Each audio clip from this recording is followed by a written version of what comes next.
Qora laylak.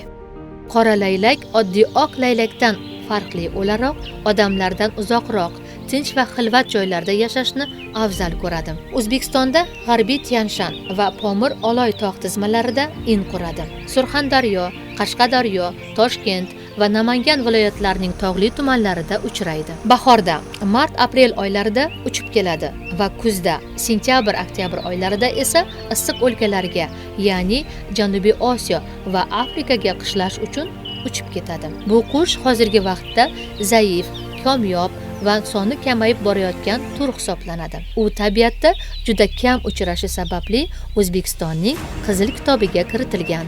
Ular uyalarini baland qoyalarga yoki ko'p yillik baland daraxtlarning shoxlariga quradi. Asosan baliqlar, qurbaqalar va mayda suv hayvonlari bilan oziqlanadi.